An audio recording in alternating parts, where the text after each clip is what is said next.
Bismillahirrahmanirrahim. Assalamualaikum warahmatullahi wabarakatuh. Alhamdulillah alladzi hadana li hadza wa ma kunna linahtadiya laula an hadanallah. Asyhadu an la ilaha illallah wahdahu la syarika lahu wa asyhadu anna Muhammadan abduhu wa rasuluhu la nabiyya wa la rasula ba'dah. Allahumma shalli wa sallim wa barik ala nabiyyina Muhammadin wa ala alihi wa sahbihi ajma'in, amma ba'd. Alhamdulillah, pertama kita panjatkan puja dan puji syukur kita kepada Allah Subhanahu wa taala yang masih memberikan kepada kita kesempatan untuk beramal soleh hari ini dengan membangunkan kita dari tidur kita dan menjadikan kita termasuk jamaah salat subuh pada hari ini. Salawat dan salam semoga selalu tercurahkan kepada Nabi Muhammad SAW, teladan kita, panutan kita, yang semua tentang kebaikan kita bisa melihat kepada beliau SAW. Para jamaah subuh sekalian, kita lanjutkan pembahasan kita di Sirah Nabawiyah. Kita akan membahas tentang kejadian pada tahun ke-6 Hijriyah, yaitu Hudaybiyah. Ada beberapa yang mengatakan Sulhul Hudaybiyah, yang artinya perjanjian Hudaybiyah. Ada yang mengatakan Ghazwah Hudaybiyah atau perang Hudaybiyah, walaupun di dalamnya tidak terjadi perang.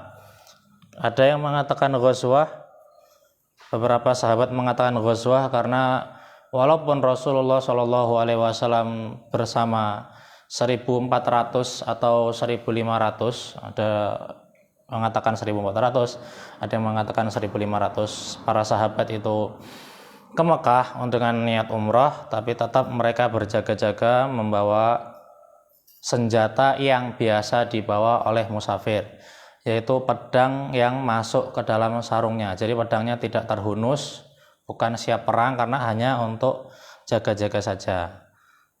Dan jika kafir Quraisy macam-macam, maka mereka siap mau, walaupun tidak terjadi perang. Maka ada yang mengatakan itu ghazwah.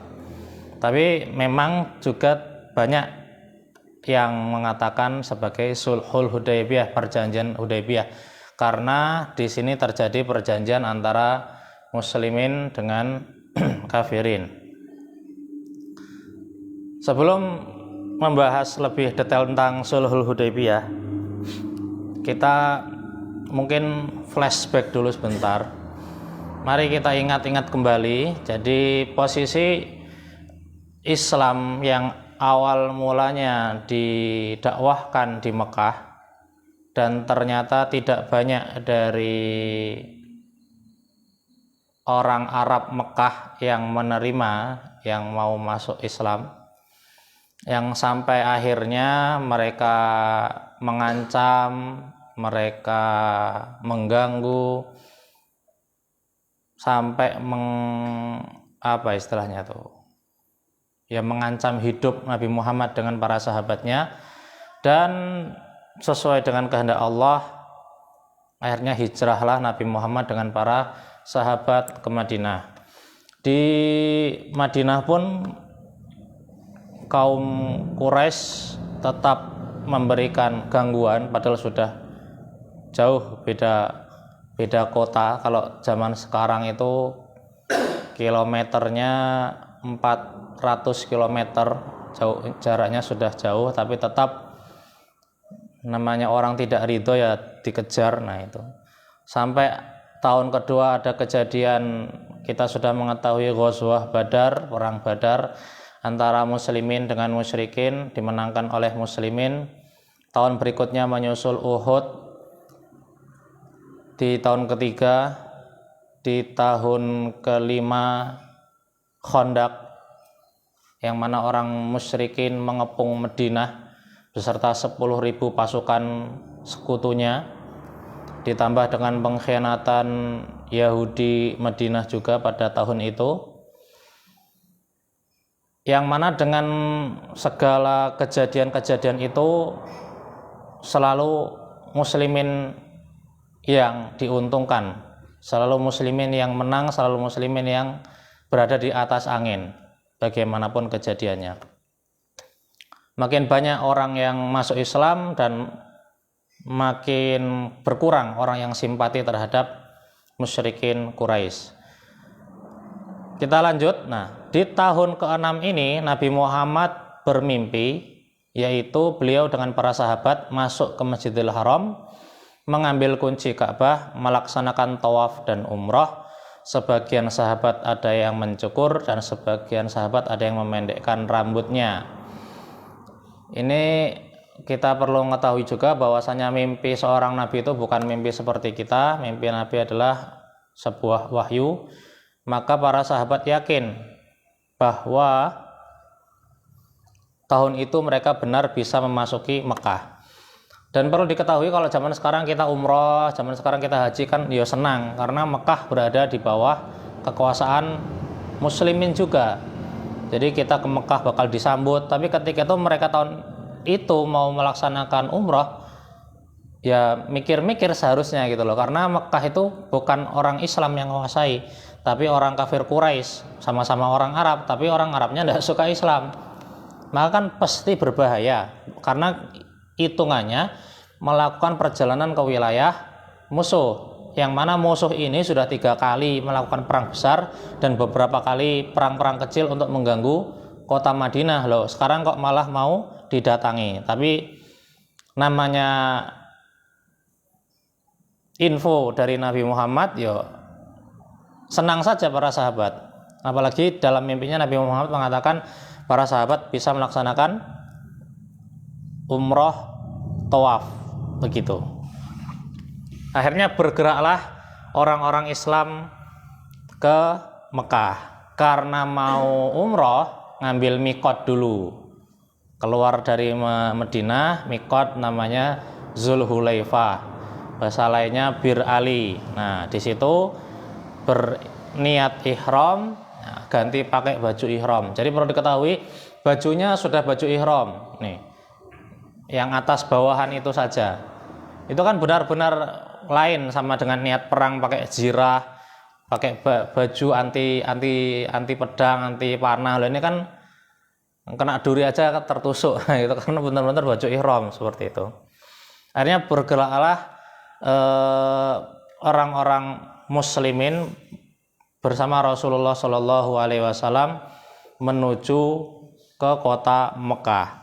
Namun, namanya pergerakan 1.400-an orang pasti diketahui oleh orang-orang musyrikin. Maka kafir Quraisy, musyrikin Quraisy juga mengambil tindakan preventif. Jadi mereka juga tidak mau ternyata kalau orang-orang muslimin masuk ke kota Mekah. Tapi posisi beritanya masih simpang siur. Apakah Nabi Muhammad dengan para sahabatnya datang untuk menyerang? Apakah Nabi Muhammad dengan para sahabat hanya datang untuk mengunjungi Ka'bah? Itu masih simpang siur. Akhirnya mereka mengutus yang namanya pasukan. Mengutus pasukan untuk mencegat Nabi Muhammad SAW dengan para sahabatnya. Singkat cerita, takdir Allah, mereka tidak bertemu karena Nabi Muhammad dengan para sahabat mengambil rute yang lain untuk menghindari bentrok fisik. Jadi betul-betul Nabi Muhammad tidak ingin perang pada waktu itu, betul-betul ingin melaksanakan umroh. Maka pasukan yang didatangkan oleh Quraisy, walaupun orang Islam bawa pedang untuk jaga-jaga, pengen pedangnya tidak dipakai, maka tetap memutari, ngambil jalur mutar yang jalurnya itu sangat susah sekali untuk dilalui, tapi tetap dilaksanakan supaya tidak terjadi kontak fisik atau bentrok fisik. Kemudian setelah pasukan ini tidak bertemu, akhirnya diutus satu orang jadi perantara antara Rasulullah Shallallahu Alaihi Wasallam dengan kafir Quraisy, Yang mana di sini sudah jelas niatnya Nabi Muhammad Shallallahu Alaihi Wasallam bahwasanya mereka kaum muslimin datang ke Mekah itu untuk melaksanakan umroh, jadi tidak ada niatan perang. Cuman karena masih alot, orang-orang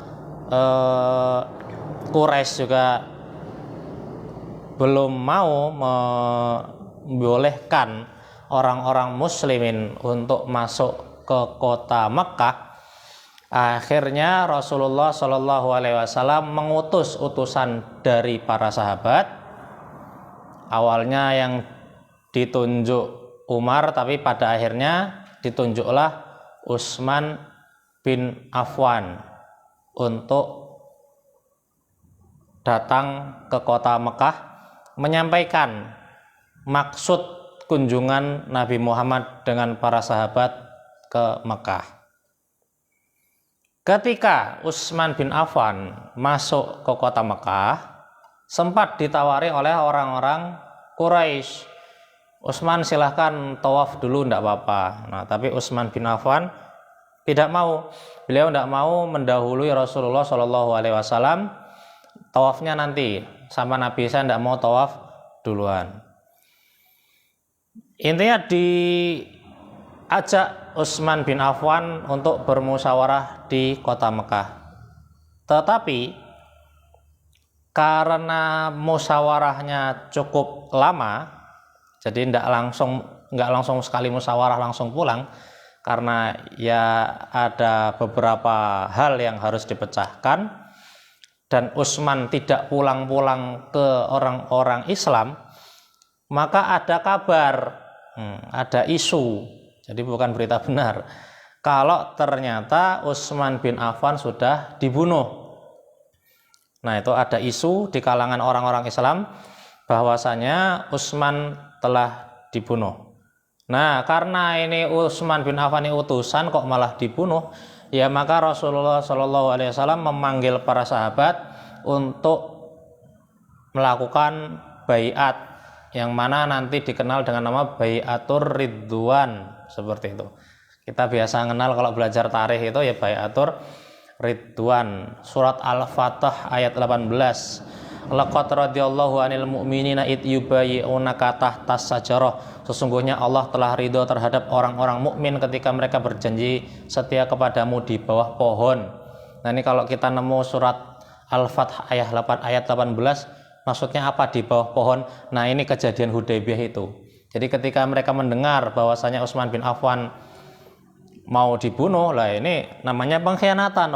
Ngirim utusan kok malah dibunuh orang-orang Quraisy. Maka Nabi Muhammad mengajak para sahabat, ada di pohon di situ. Nah, di bawah pohon itu mereka berbaiat, supaya ada versi mengatakan bersabar, kedua berbaiat untuk tidak lari dari peperangan, karena ya mau nggak mau kalau mereka membunuh ya kita laksanakan balik, kan seperti itu. Jadi 1400 ini harus siap mati, ya seperti itu. Tapi alhamdulillah setelah dibaiat tadi seluruh pasukan muslimin, seluruh jamaah muslimin, para sahabat yang ikut bersama Nabi semuanya ikut baiat, cuma satu orang yang tidak ikut baiat, seorang munafik. Nah, setelah proses baiat ini selesai, ternyata Utsman bin Affan muncul. Ya, akhirnya Nabi dengan para sahabat tidak jadi memerangi orang-orang kafir Quraisy, karena ternyata Utsman bin Affan tidak dibunuh. Cuman tetap baiat ini ya tetap luar biasanya, bahwasanya mereka posisi keadaan mau umroh, tidak siap senjata perang, tapi tetap bersumpah untuk tidak akan mundur. Makanya ya turunlah ayat sedemikian. Akhirnya ini perlu kita pahami ya, di sini yang posisi paling unggul itu adalah orang-orang muslimin. Terbukti dari serangan-serangan Quraisy yang dilancarkan ke Madinah, dan tidak satu kali pun Quraisy berhasil menggoyangkan Madinah. Kedua, kalau ternyata ada isu yang beredar di orang Arab, kalau ternyata loh Quraisy ini gimana, orang mau umroh aja ditahan, oh dasar Quraisy, nah gitu, itu mengancam nama baik mereka. Jadi posisi Quraisy di sini adalah yang paling tidak diuntungkan, serba salah. Kalau mereka membolehkan orang Muslim masuk Mekah, mereka merasa terhina, namanya merasa tercoreng. Jadi seakan-akan, yuk kan dari kemarin kami sudah ngusir Muhammad, kami sudah menyerang Muhammad, kok mereka mau ke sini kami persilahkan, seakan-akan menelan ludah sendiri dan sebagainya. Jadi apa ya bahasanya itu, wibawanya itu merasa diinjak-injak, mana harga diri kami. Tapi kalau tidak masukkan, nanti tersiar isu yang nggak enak di orang Arab. Jadi serba salah posisi Quraisy. Nah, karena posisinya agak rawan, mereka mengutus seorang yang juru bicara dari mereka, yaitu Suhail bin Amr. Suhail bin Amr, menariknya ini Suhail bin Amr posisi ketika itu masih seorang kafir, nanti akan masuk Islam. Nah, 2 orang anaknya sudah masuk Islam, Abu Jandal dengan Abdullah, kalau tidak salah namanya Abdullah. Baik, kemudian datanglah Suhail bin Amr, dan orang-orang muslimin tahu karena sudah terkenal kalau Quraisy sudah mengutus Suhail bin Amr, pasti mereka ingin mengadakan yang namanya perjanjian atau ada kesepakatan yang ingin disepakati. Nah, kemudian berundinglah Suhail bin Amr dengan Rasulullah Shallallahu Alaihi Wasallam dan para sahabat. Akhirnya terjadilah beberapa kesepakatan. Yang pertama, jadi Rasulullah dengan para sahabat harus pulang dari tahun itu, di waktu itu yaitu bulan Zulqa'dah tahun 6 Hijriah, Rasulullah tidak boleh masuk Mekah. Rasulullah dengan para sahabat harus pulang kembali. Tahun depan yang boleh masuknya, jadi tahun ke-7. Waktu itu tidak boleh masuk. Padahal posisi Hudaybiyah itu tinggal 22 km ke Mekah. Bayangkan, jarak 400 kilo sudah ditempuh 350-an kilo lebih. Tinggal 20 kilo lagi masuk Mekah, tertahan dan disuruh pulang. Nah, makanya ketika itu orang-orang para sahabat tuh enggak terima, loh Nabi kok setuju? Syaratnya loh enggak menguntungkan kita. Ini baru syarat pertama. Tahun depan boleh balik untuk melaksanakan umroh selama 3 hari saja dengan membawa senjata yang biasa dibawa musafir, bukan senjata perang ya seperti tadi, pedang yang masuk ke dalam tempatnya kepada sarung pedangnya, dan Quraisy keluar dari kota Mekah tidak boleh menghalangi dengan cara apapun. Kedua, gencatan senjata, artinya tidak saling menyerang selama masa waktu 10 tahun. Semua orang aman, semua orang tidak boleh memerangi satu sama lain. Lagi-lagi kalau dipikir-pikir rugi, orang Islam posisinya lagi kuat, orang Quraisy lagi rentan, seandainya gitu. Kalimatnya adalah seandainya diserang kan habis, selesai, karena orang Islam lebih kuat. Tapi ternyata Rasul juga menyetujui perjanjian ini. Oke, kita tidak usah saling menyerang selama 10 tahun. Kedua, suku manapun yang ingin bergabung dengan pihak Nabi Muhammad dibolehkan. Suku manapun yang ingin ikut atau pihak manapun yang ingin ikut pihak Quraisy maka diperbolehkan dan masuk ke dalam perjanjian. Akhirnya masuklah Bani Khuza'ah ke Nabi Muhammad dan masuklah Bani Bakr ke Quraisy. Dan kalau Khuza'ah nyerang Bakr, maka hitungannya Nabi Muhammad melanggar janji. Nah, kalau Bakr menyerang Nabi Muhammad atau Bakr menyerang Khuza'ah, hitungannya Quraisy yang melanggar janji. Maka bani-bani, suku-suku, orang-orang yang ikut ke timnya Nabi Muhammad atau timnya Quraisy itu terikat dalam perjanjian tersebut. Barang siapa, walau misalnya Quraisy tidak nyerang Nabi Muhammad, Bani Bakar yang nyerang, yaitu hitungannya Quraisy yang melanggar perjanjian. Itu seperti itu. Itu ada klausul-klausul seperti itu. Selanjutnya, siapapun orang Quraisy atau orang Mekah, ada yang mengatakan orang musyrik, ini banyak penafsirannya, istilahnya banyak penjelasannya, yang mendatangi Nabi Muhammad atau datang ke Madinah atau datang ke kota Islam tanpa izin walinya, dengan catatan dia melarikan diri, maka harus dikembalikan ke orang Quraisy, harus dikembalikan ke Mekah. Sementara orang yang ada di Madinah, orang Islam, atau yang dari pihak Nabi Muhammad kabur dari Madinah misalnya, pengen balik ke Mekah, pengen balik ke musyrik, pengen jadi musyrik lagi, pengen kembali ke agamanya yang dulu, maka orang Quraisy tidak berkewajiban mengembalikannya. Sekali lagi, ini kelihatannya merugikan. Loh, jelas-jelas orang Islam pengen berhijrah, lah kok pas ke Madinah harus dikembalikan, sementara dari kita yang pergi pengen musyrik, orang Quraisy terima-terima saja. Berarti kan secara, kalau kita hanya membaca sekilas, ini berpotensi mengurangi jumlah orang Islam dan berpotensi menambah jumlah orang musyrik. Nah, ini per poin-poinnya semuanya disetujui oleh Nabi Muhammad Shallallahu Alaihi Wasallam. Yang mana para sahabat ketika itu semuanya bingung. Gampangnya seperti itu.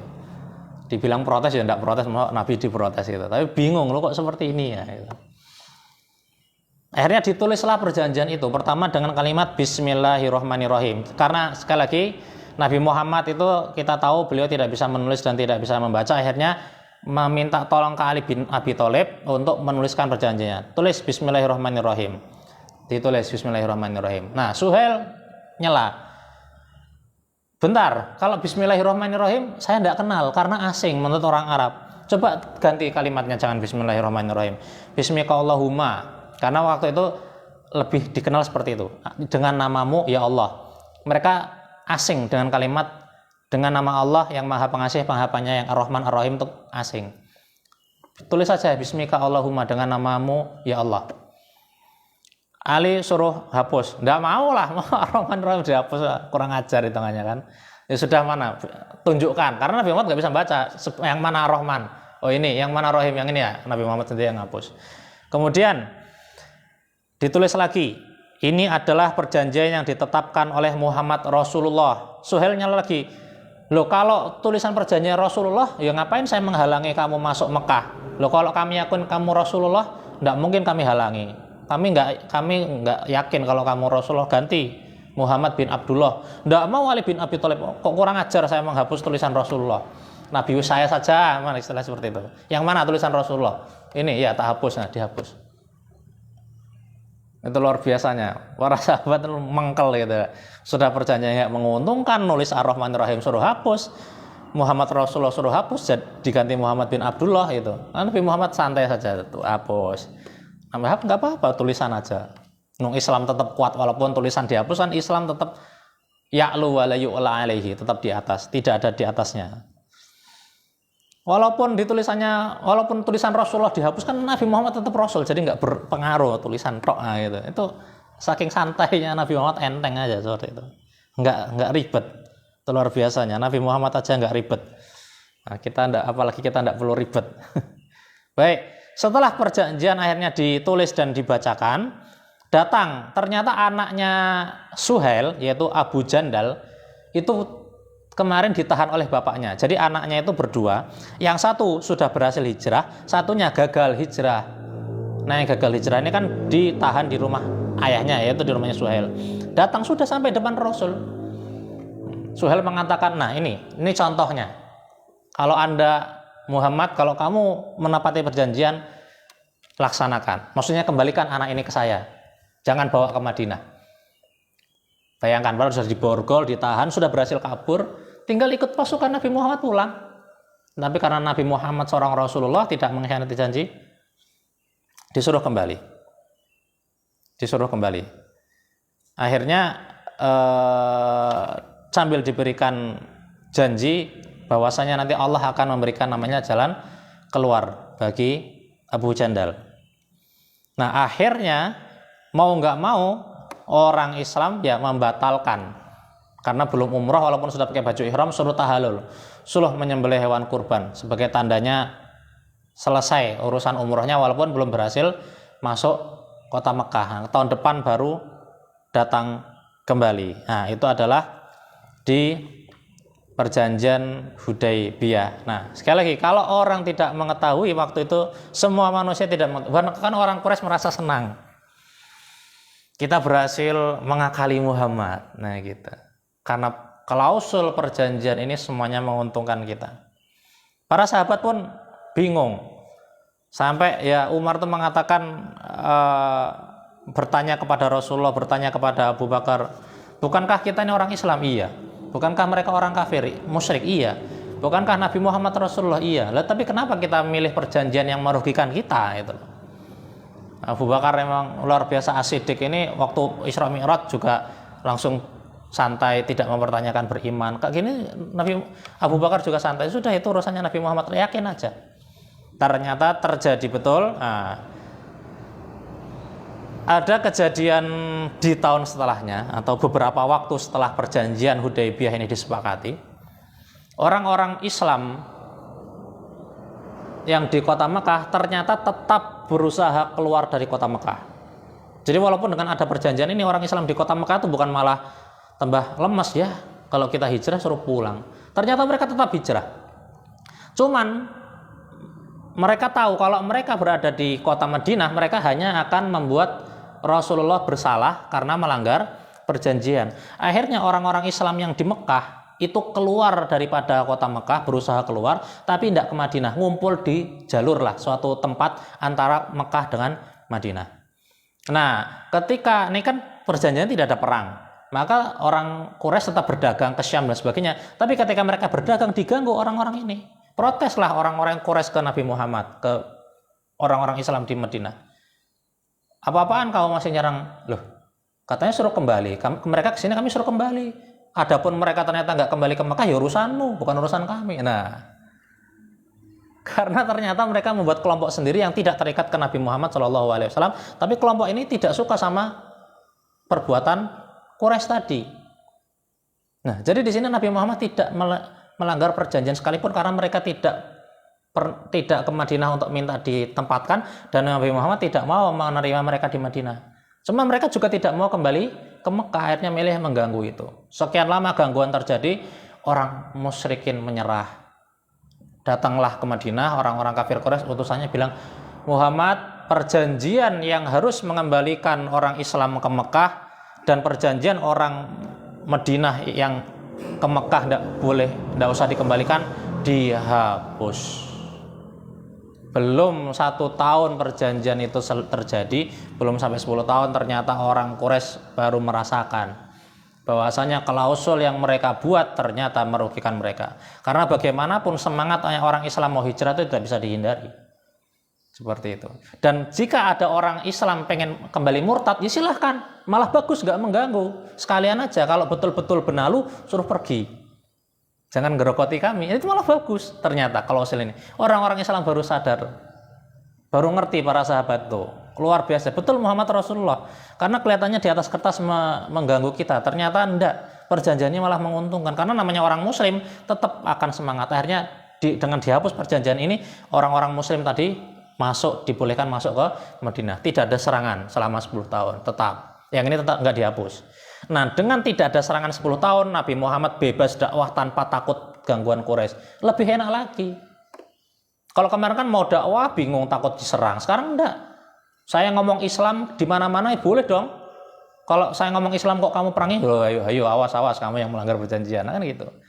Ngirimlah beliau surat ke Mesir, ngirimlah beliau surat ke Kaisar Romawi, ngirimlah surat ke Kisra Persia. Raja-raja itu disurati. Islam makin menyebar. Jadi musyrikin lagi yang rugi. Jadi secara nggak langsung mereka memperbolehkan Islam menyebar ke seluruh jazirah Arab, bahkan ke luar negeri tanpa gangguan sedikit pun. Karena mereka yang sudah tanda tangan tidak boleh nyerang selama 10 tahun. Kalau menyerang, konsekuensi, Mekah siap diserang. Ternyata ada hikmahnya. Ini luar biasanya. Betul-betul Muhammad Rasulullah Shallallahu Alaihi Wasallam. Perjanjian yang tidak boleh saling serang dan kabilahnya tidak nyerang ternyata juga dilanggar Quraisy, yaitu kabilah Bani Bakar dari kabilah Bakar, Bani Bakar ternyata menyerang Bani Khuza'ah di tahun kalau tidak salah antara 7, karena tahun 8 itu penaklukan kota Mekah. Laporlah Bani Khuza'ah ke Nabi Muhammad. Bawalah Nabi Muhammad dengan banyak pasukannya menuju kota Mekah, akhirnya Mekah ditaklukkan. Ternyata perjanjian yang awalnya kelihatannya merugikan, realitanya tidak sampai 10 tahun perjanjian itu berjalan. Allah menunjukkan bahwasanya yaitu Muhammad betul-betul Rasulullah. Yang dilakukannya bukan asal-asalan. Apa yang diomongkannya, apa yang ini semuanya wahyu dari Allah. Allah yang ngatur. Nah, itu luar biasa. Jadi kadang yang jelek bagi kita itu nanti kedepannya bisa baik bagi kita. Yang kita kelihatannya baik bagi kita mungkin kedepannya bisa jelek bagi kita. Yo, makanan manis misalnya enak, makan terus manis. Ternyata pas ngecek ke dokter, nah gitu kan. Makanan yang pahit, tapi ternyata tubuh tetap sehat. Contohnya seperti itu.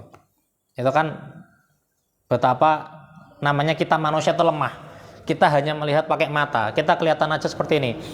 Oh, punya tangan, punya kaki, sudah. Oh, ini karpet warnanya merah misalnya. Itu aja yang kita lihat. Tapi kalau Allah itu mengetahui segala sesuatu. Jadi karena semua di dunia dan di langit ini semuanya milik Allah. Begitu, itu jelas-jelas bahwasanya kita ini nggak ngerti apa-apa, maka perlu sebelum berbuat, sebelum apa-apa ya kita berpikir dulu biar tidak asal cemooh, ya tidak asal komentar. Nah, begitu. Itu adalah perjanjian Hudaybiyah. Luar biasa sekali. Beberapa tokoh-tokoh nanti karena perjanjian ini yang tidak ada saling serang, bahkan jenderalnya mereka yaitu Khalid bin Walid, Amr bin Al-As, seorang sahabat, seorang kafir Quraisy yang ternama juga yang kemudian masuk Islam, Utsman bin Tolhah, ini juga masuk Islam. Gara-gara apa? Gara-gara perjanjian Hudaybiyah tadi. Jadi kalau ngomong tentang Islam ya nggak rugi. Mekah makin sepi, Madinah makin ramai. Bayangkan, masuknya Khalid bin Walid, Amr bin Al-As ini pukulan besar bagi orang-orang Quraisy. Karena bagaimana di Uhud dengan Khalid mereka merasa menang, tapi Khalidnya masuk Islam. Ditambah lemas orang-orang kafir Quraisy itu. Habis kita ini sudah, gara-gara kita salah, kita kira perjanjiannya menguntungkan, ternyata tidak.